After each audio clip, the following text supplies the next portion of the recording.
صحیح مسلم کتاب الزکا کتاب نمبر 12 حدیث نمبر 1015 ابو ہریرہ رضی اللہ تعالیٰ عنہ اس حدیث کے راوی ہیں.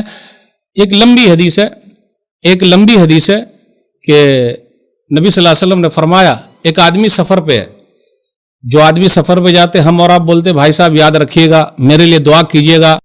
تو سفر میں تو دیکھ ہی رہے اگر تنہائی مل گئی تو موبائل تو ہے ہی ٹائم پاس ہو رہا, اگر اس کے بدلے کچھ دعا کرتے رہتے تو فائدہ ہوتا. ٹھیک ہے بھائی ذرا اس میں بھی ٹائم لگائیے تو دعا بھی کرتے رہیے تو مسافر کی دعا قبول ہوتی اور جو گھر پہ رہتے ان کی بھی دعا قبول ہوتی. تو اس میں یہ کہا گیا کہ ایک لمبے سفر سے آدمی آیا اور جا رہا لمبے سفر پہ اور دعا کرتا یا ربی یا ربی. دیکھیے دعائیں پوری دنیا میں ہو رہی ہے, حرم سے لے کر چھوٹی مسجد تک ہر جگہ دعائیں ہو رہی ہے. قبول ہونے کی صورت کیا ہے اللہ ہی کو بہتر معلوم ہے, لیکن انشاءاللہ اگر صحیح ہے تو قبول ہوگی.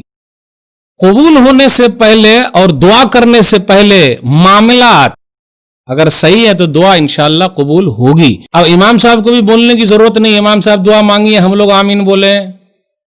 ایک مل گیا کیا ہے معاملات صحیح کر لو, کھانا حلال کر لو, جو دعا مانگو جب مانگو اللہ قبول کرنے کو تیار ہے.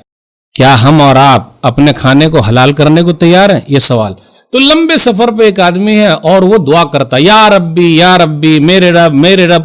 آگے حدیث میں آیا وَمَطْعَمُهُ حَرَامٌ وَمَشْرَبُهُ حَرَامٌ وَغُذِيَ بِالْحَرَامِ وَمَلْبَسُهُ حَرَامٌ وَغُذِيَ بِالْحَرَامِ فَأَنَّىٰ يُسْتَجَابُ لِذَٰلِكَ.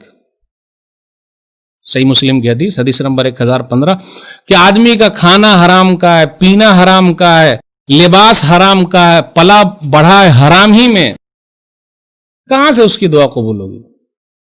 دیکھا آپ نے معاملات اگر صحیح نہیں تو دعا بھی قبول نہیں ہوتی.